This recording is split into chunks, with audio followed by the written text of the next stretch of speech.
Good morning, ladies and gentlemen. Obviously, you guys heard my mom, my biggest fan, is in the crowd. So if you don't know who I am, I'm Chris Markarian, a very, very proud veteran of two branches of the military, which is why I couldn't choose my Navy or Army hat. I just came with a Land of the Free American hat today. So thank you all for being here. Thank you for the opportunity from the committee to be the keynote speaker today, which I serve on the committee, but I didn't bribe anybody, I promise. Just Rachel knows me for a while now. I am humbled by the opportunity to join you in remembering and honoring all those men and women who have served and given us the ultimate sacrifice to enjoy the freedoms that we do. And I bring a unique perspective. I am known to fly the tallest American flag in Yucaipa still. Yucaipa is going to beat that soon. But if you drive on the freeway, you see our building flying the tallest flag in this town, in next door town. And I do that because I am deeply grateful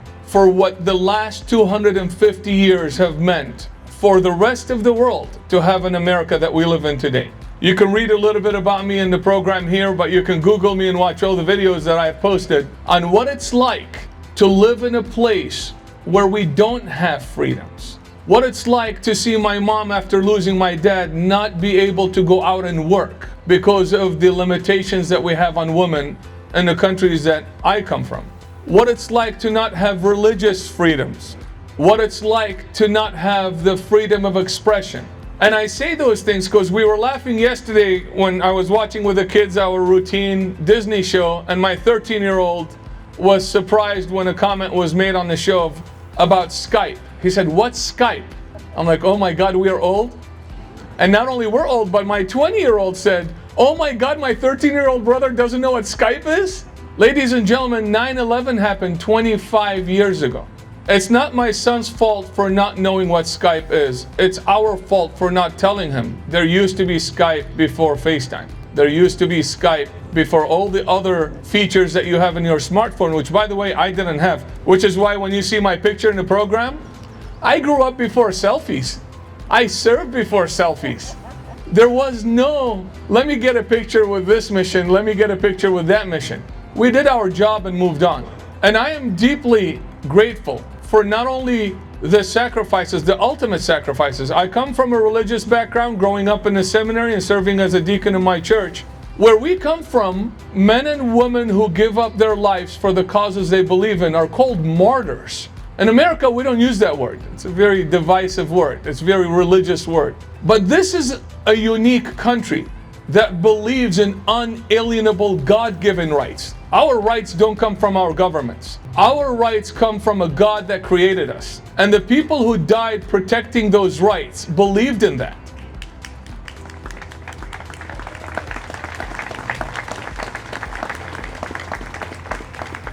So when we remember and honor, you guys hear these two words, and I want to focus on these two words. What does remembering and honoring mean to us today? What does it mean to my children, first-generation Americans? Serving our country doesn't only mean wearing a uniform. We all have a duty to serve this country. And everything that we do in every day, whether it's through community service organizations, I saw the Knights of Columbus here today, whether it's through Rotary, whether it's through the cities, and any other civic duties.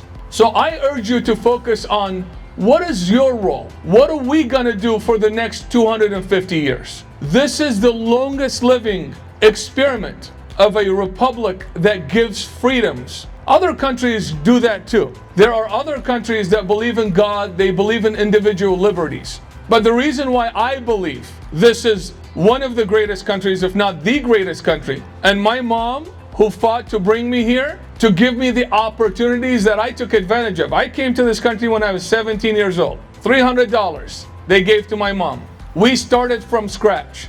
The opportunities that are available to me, they're available to everybody. So when I tell my kids, we have to appreciate the things that we have today, it is on us as parents to remind our children what we have today is a gift that someone paid for. These men and women that have fought, that have served, and the families that had to give that ultimate sacrifice of the lives of their loved ones, like the special recognition we have today in our program. those families had to continue living without their loved ones so we can enjoy the freedoms in a responsible way. We have an election coming up. It's very odd when I came to this country and we fought, and some people, you guys know, most of the world dreams about coming to America. And some of them die never coming to America, so they teach their next generation to dream about coming to America. We come to America to participate in our civic responsibilities, which is why when 9/11 happened, I had to pay the debt. I had to answer the call because I see my grandma, who's also here. We're going to celebrate her 90th birthday, kind of like Cece. Cece is a Holocaust survivor. If you guys don't know Cece, please come and shake her hand. A formidable human being, a wonderful lady that serves with us on our committee.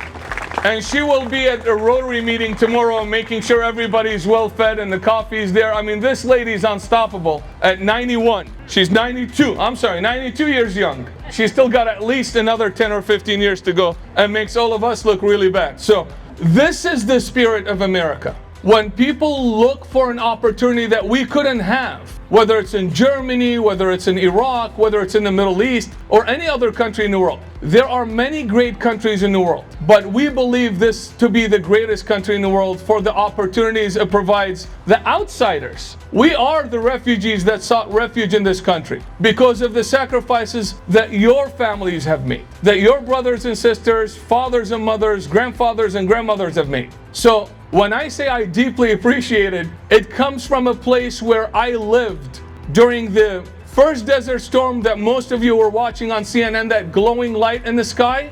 I was on the roof of my house watching that. When the explosions happened and the smell of the burning human flesh, I was there at 11 years old witnessing those things. So when the 9/11 happened, they didn't attack two buildings. They attacked the spirit of what peace and prosperity and freedoms means, which is why I am here not only as a veteran, I am here as someone who reaps the benefits of those sacrifices. And I thank all of you for all the contributions you have made to those men and women who have made the ultimate sacrifice. Not only by remembering, but let's honor them. Let's honor them by making the next 250 years the greatest 250 years any country has seen on the face of the earth. So once again, I thank you. I appreciate the opportunity, and I ask all of us to please, let's play our role. Not all of us can bear the arm and join the military, but all of us can play our role into making this country the greatest country in the world for the next 250 years. Thank you very much.